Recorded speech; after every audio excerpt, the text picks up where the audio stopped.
And publish. A 23-minute long movie review about an 80s puppet movie sure is different than the content I usually post, and even though it was a lot of work, it was fun to try something new, and I think the video turned out pretty good. Am I right, Chamberlain Funko Pop? Well, it's a good thing I'll never, ever have to worry about this franchise ever again. Are you sure about that? When I made a review about a cult classic puppet movie that came out 35 years ago, the last thing I was expecting was that said franchise would get a reboot announced 2 weeks after I posted. And every single day since then, people have been tweeting at me saying, "Hey James, did you know Netflix is making a Dark Crystal series?" Yes, I know. Do you know who you're talking to? If you don't know what the heck I'm talking about, then I recommend you watch my video, The Movie That Was Too Scary for Baby James. In that video, I reviewed a scary kids movie called The Dark Crystal. The movie was more or less a passion project of Jim Henson, the creator of the Muppets, and so this movie was done entirely with puppets. It came out before I was born, but I still somehow watched it and got scarred for life. In my review, I said some good things about the movie, like I thought it was a very creative and artistic film, but I also said some negative things about it too. As YouTubers, sometimes we forget that our videos are public and can be viewed by anyone. And when we talk about companies, we can forget that real people are attached to those properties who have poured hundreds of hours into these projects, and there's a chance they'll see our videos. And unbeknownst to me, Lisa Henson, current CEO of the Henson Company, saw my video. And for some reason, I never considered that was ever going to happen. If I had known that Lisa frickin' Henson was going to watch my video, I probably would have worded a few things differently. I don't think she was too mad at my video though, because she invited me to tour the Henson office, and I got to see a real-life Skeksis puppet, which resurfaced an unhealthy amount of repressed memories, and I got to meet some of the puppeteers, which was a whole lot of fun. Also, before Age of Resistance was released, I got contacted by Netflix, and they invited me and some other Dark Crystal fans to an early screening of the first 2 episodes, and I signed a non-disclosure agreement so I couldn't spoil anything. I don't remember when that NDA said I was allowed to talk about it again, but hopefully I'm in the clear. When I was in the early screening, I just remember thinking about how cool that these characters in this world were back on the big screen.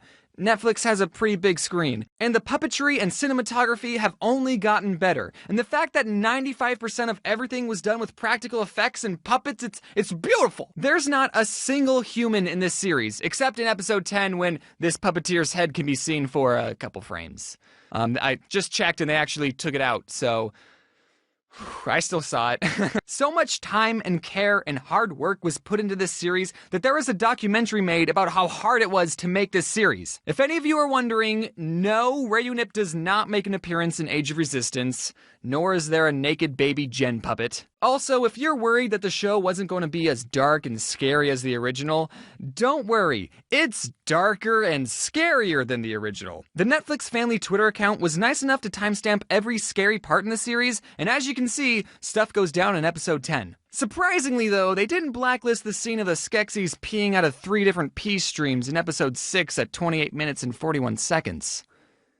Really makes you think. So, artistically, this series is beautiful, and it needs to do well because it's left open for a season 2, and I want a season 2 to get greenlit. I'm not going to do a plot summary of the whole thing like I did in the first review because I don't want this video to be an hour long, and you should watch it for yourself. I'm not just going to do everything for you, I'm not your mom. But there are some things you should know before you go watching the series. This is kinda spoilery, but I won't spoil that much. So this alien planet is home to these creatures called Gelflings. They can share memories with each other by holding hands, and the girl Gelflings have wings. There's also this other creature called Agura, who's been around since the beginning of the world. She's basically Yoda's sassy grandma. And then out of nowhere, these tree aliens visit. Stay with me here, and they crack this very important crystal, and in doing so, they split into 2 different creatures. Their goodness becomes this thing called a mystic, who are dumb, and their bad side become these cool bird monsters called Skeksis, and then the Skeksis took over the entire world, so whoops. None of this is explained in the original movie, and it's not explained in the series until episode 7, but I think that the tree alien backstory should have started the series.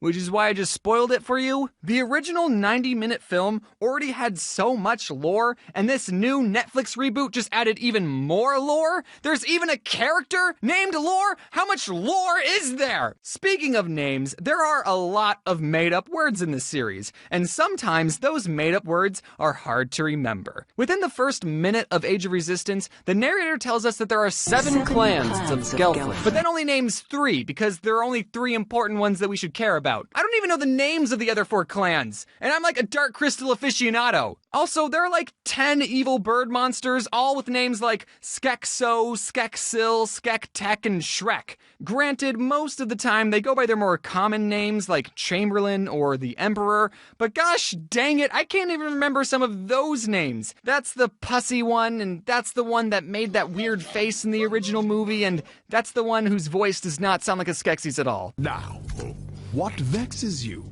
child? Another thing you should know is that I thought this series was pretty slow. Maybe it's because I'm impatient, or I'm used to watching YouTube videos at 2 times speeds exclusively, but do you remember in the original movie how there was a scene where the Skeksis ate dinner for 2 whole minutes, and visually it was amazing, but the whole time you're thinking, yeah, I get it. Well, there are a lot of scenes like that in the series. Let's take the beginning of episode 2, for example. It starts with a character we've never seen before, waking up, and putting on his shoes, and making porridge, and then spilling the porridge on his shirt, and brushing his hair, then roughing it up, then grabbing his cleaning supplies.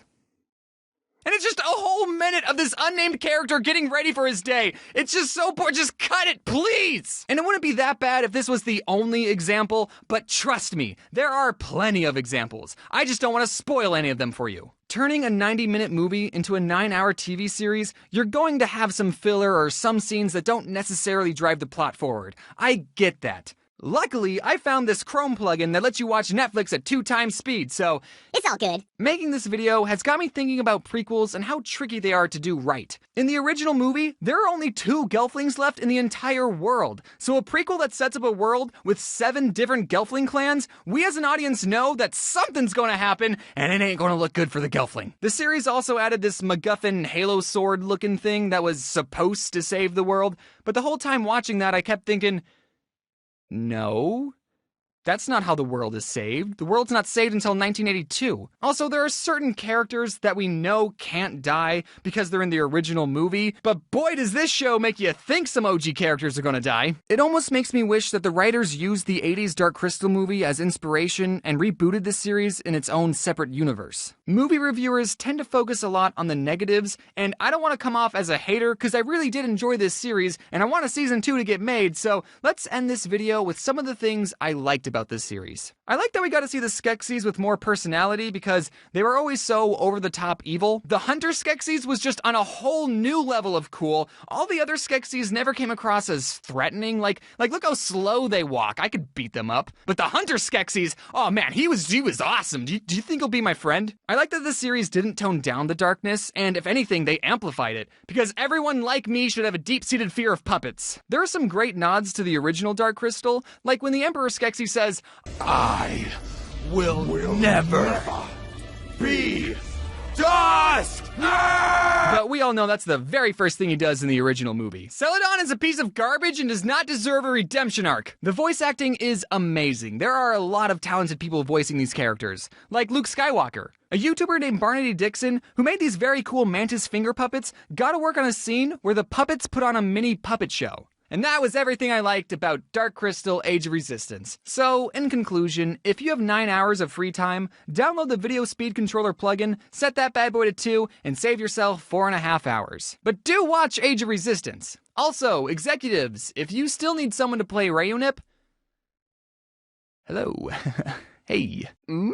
Good morning, everyone. If you're wondering if this is a sponsored video, it's not. I just thought it was very weird that I made a video about a movie that came out 35 years ago, and then a year later, Netflix rebooted it. Isn't that just a crazy world we live in? What? And also, I wasn't exaggerating when I said people would tweet me this news every single day. I know, guys, you can stop telling me. I hope you're all having a good holiday, and speaking of holidays, I just wanted to remind everyone that there's some holiday deals going on in the merch store, and you should order them soon so you could get them before Christmas. But if you weren't fast enough, then don't worry, because there's other Odd Ones Out merch at Target and Five Below and Hot Topic. And I don't know if they're in select Targets or something, because they're not in mine. But I've had people tweet at me saying that they found my mini plush heads. So the reason this video took almost 2 months to make is because I've been working on a second book. Woo! It won't be available until late March. That is, if I can reach all my deadlines, so we'll see. But you can pre-order it through the link in the description below. Anyways, thank you so much for watching this advertisement about the Dark Crystal. Everyone say thank you to the team for working on this video, and wear your seatbelt.